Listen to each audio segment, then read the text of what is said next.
Bonsoir. Ce soir, à Un temps pour Dieu, nous allons parler de ma guérison divine que j'ai eue.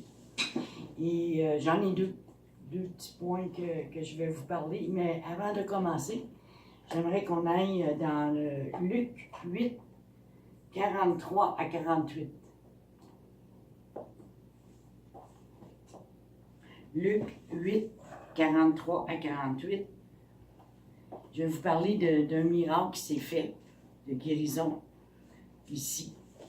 Or, il y avait une femme, atteinte d'une perte de sang, depuis 12 ans, qui avait dépensé tout son bien pour les médecins, sans qu'aucune ait pu la guérir.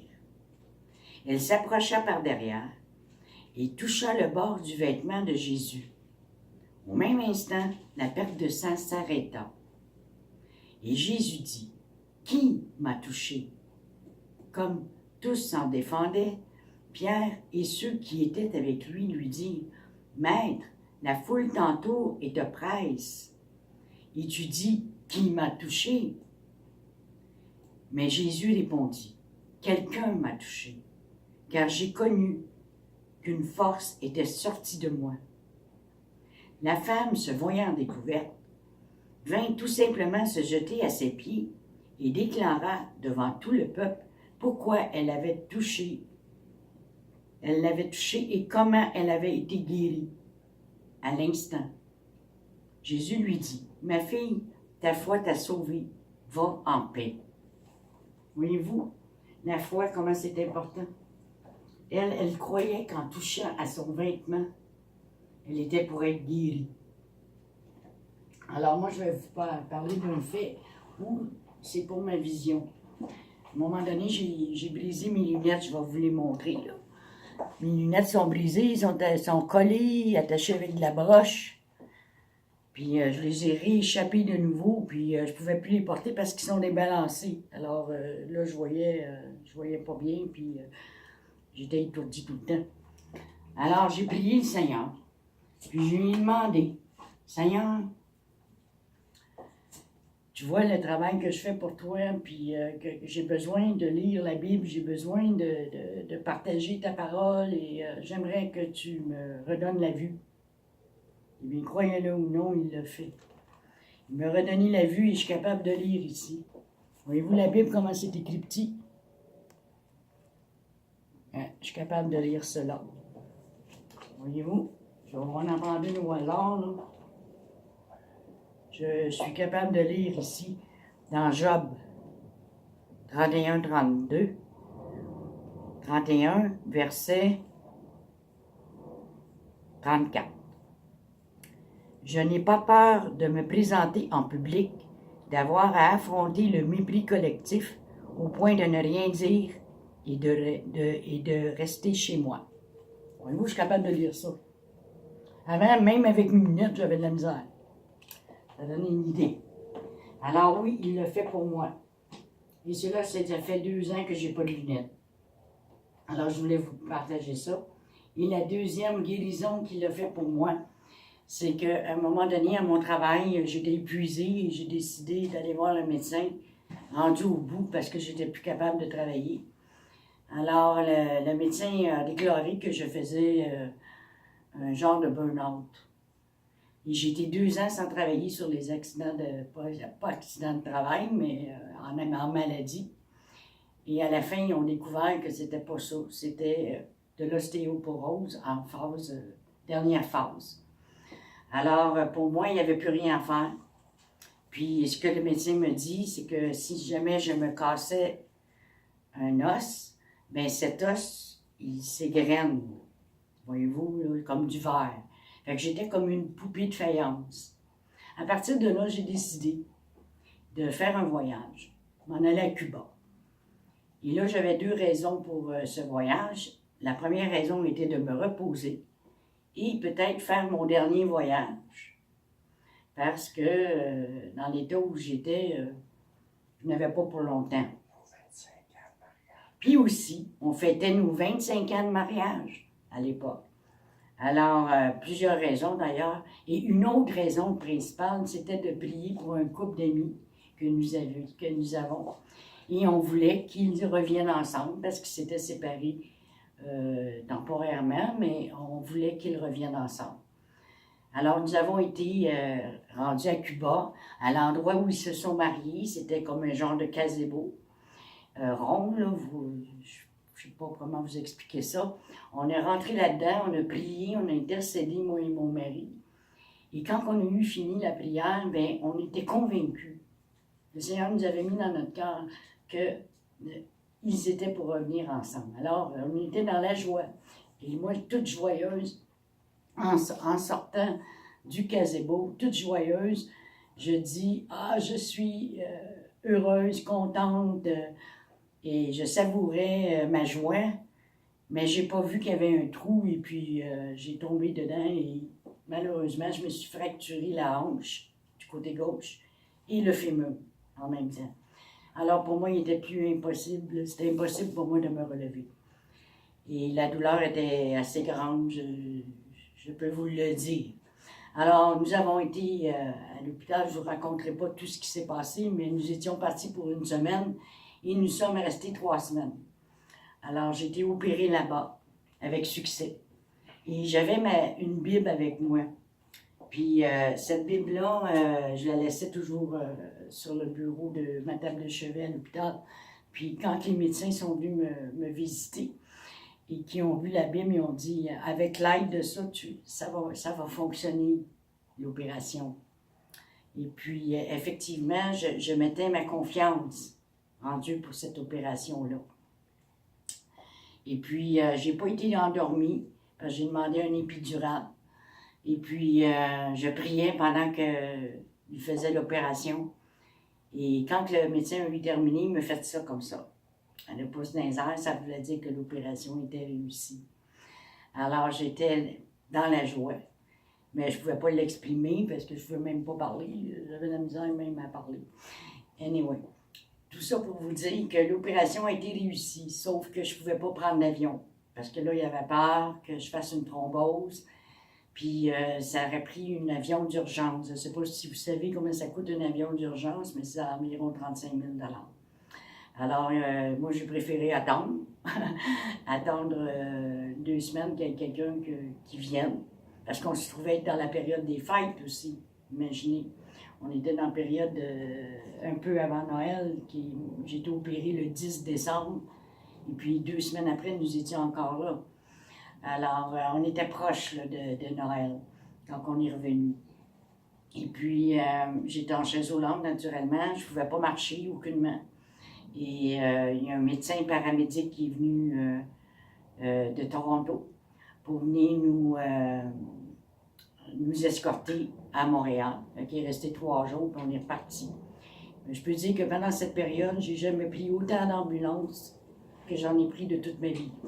Alors, on a eu affaire à voyager. Et mon mari, pendant ce temps, a été un amour, vraiment. Je pense que le Seigneur a mis dans le cœur de mon mari une compassion que je ne pourrai jamais oublier. Mais à un moment donné, un fait que je veux que vous connaissiez, c'est qu'on était dans l'ambulance, il fallait s'en aller dans un hôtel, mais l'hôtel n'était pas réservé. Et là, on se trouvait être à la rue. Et mon mari faisait des pieds et des mains pour essayer que je puisse avoir une chambre dans l'hôtel. Et c'était pas possible. Et alors là, je me suis mis à prier. Et je pleurais. J'étais même rendue au point de dire, laissez-moi sur le bord de la route et il arrivera ce qui arrivera. Et là, j'ai prié, j'ai dit, Seigneur, je te fais confiance à ce moment. Et c'est la confiance que j'ai eue. Puis le Seigneur m'a montré qu'il était à côté de moi. Il dit, je suis juste à côté de toi. J'ai dit, quel côté? Là, il me dit, à droite. J'étais certaine que quand je retournerais ma tête, que je verrais Jésus dans ma tête. Mais quand je me suis retournée, je ne l'ai pas vu, mais je savais qu'il était là. Je le savais parce que je sentais cette présence. Et là, il est arrivé un fait que tout le monde sont arrivés Ils nous ont hébergés gratuitement pendant 5-6 heures. Ils nous ont donné à manger. On était servis comme des rois et des reines. Puis ils nous ont montés de façon assez spéciale dans l'ascenseur parce que la civière ne rentrait pas. Il a fallu qu'ils nous mettent dans une chaise, me monter à bras avec des 4 hommes. Alors, on a vécu des choses assez spéciales que je n'entrerai pas toutes dans les détails. Mais ce que je veux que vous compreniez dans cela, c'est la confiance, la foi qui est inébranlable, que Dieu interagit, que Dieu agit dans nos vies, dans n'importe quelle situation. Alors là, on s'est rendu à la maison, mais moi, là, j'étais en chaise roulante, puis c'était comme dit le médecin, que j'avais plus de chances de finir comme ça, en chaise roulante. Et alors là, on s'est mis à prier. L'Église a prié pour moi-même, parce que j'avais été à l'Église qui était en bas de chez moi à l'époque. Et c'est le pasteur Boutin, il a son église qui est ciblée.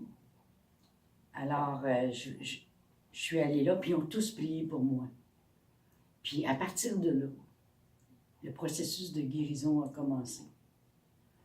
Et là, je me promenais avec une canne. Mais j'étais debout. Je me promenais avec une canne. Ensuite, ben, j'ai perdu la canne. J'ai plus eu besoin d'avoir la canne.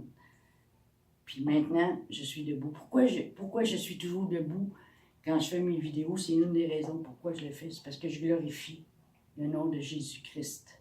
Jésus-Christ, qu'est-ce qu'il a fait pour moi? Je suis debout, je suis vivante, je serais supposée être morte et enterrée, mais Dieu m'a prêté vie. Il m'a prêté vie pour peut-être vous le dire que oui, même en 2018, le Seigneur, il fait des miracles. Il vient toucher les cœurs. Il vient guérir les malades. La foi qui guérit. Je l'ai expérimenté, je l'ai vécu dans ma vie. Oui, c'est pas le miracle. Il y a une différence entre un miracle et une guérison. Le miracle, c'est instantané. Comme dans le cas de la jeune femme qui, 12 ans, voyez-vous, 12 ans qu'elle avait des pertes de sang, subitement, tout est arrêté. Ça, c'est un miracle. Mais la guérison, c'est un processus, ça se fait avec le temps. Comme moi, ça s'est fait, je dirais, dans l'intervalle de 4 ans, ma guérison. Voyez-vous? Et j'ai cessé toute médication, parce que je prenais des médicaments contre la douleur. Je prenais toutes sortes de médicaments. Tout ça, j'en prends plus. Les seuls que je prends de temps en temps, c'est des Tylenol. Fait que je remercie le Seigneur. Je remercie le Seigneur pour tout ce qu'il fait. Et s'il le fait pour moi, il va le faire pour vous. C'est le message que je veux vous rendre. C'est le message que je veux vous donner. Que la même foi que j'ai eue, le Seigneur va vous la donner cette fois-là. Puis, croyez-le. Croyez-le lui seul. Croyez pas vos amis qui disent « Oh non, il n'y a plus rien à faire ». Croyez pas les médecins qui vous disent « Non, on n'y allait même plus voir le médecin. Moi, je ne vais plus voir le médecin. Parce que mon vrai médecin, c'est lui. Sans lui, je serais morte. » Combien de gens sont morts parce qu'ils sont allés voir les médecins, ils ont été suivis, puis ils leur ont donné des traitements contre le cancer. J'ai vu des cas de cancer guérir par la prière. Je vous le dis, faites confiance à Jésus. Il est là, lui. Il est là vraiment pour vous, pour répondre à vos besoins, à tous ceux qui se confient en lui. Voilà le message que je voulais vous donner ce soir. Soyez tous bénis, puis j'aimerais faire une prière. J'aimerais faire une prière pour que tous ceux qui écoutent la vidéo soient guéris. Je crois fermement que le Seigneur, même à travers une vidéo, peut guérir des gens, peut transmettre la foi. La foi, c'est lui qui nous la donne. La foi, elle vient de ce que l'on entend. Et ce que l'on entend vient de la parole de Dieu. Le Seigneur a promis de guérir. Il guérissait des malades. Il en guérit encore. Fait que je prends ce temps avec vous. Père, toi qui guéris toute maladie. Tu vois, Seigneur, ce que tu as fait pour moi. Fais-le pour ceux qui écoutent en ce moment. Fais-le, Seigneur. Donne-leur la foi que j'ai eue, moi, quand j'ai cru. Oui, Seigneur. Donne-leur dans leur cœur, afin qu'ils sachent que tu es le seul et vrai Dieu et que ta toute-puissance est encore actuelle aujourd'hui. Oui, Seigneur, touche-les dans leur cœur, dans le nom de Jésus-Christ de Nazareth. Amen. Et soyez tous bénis.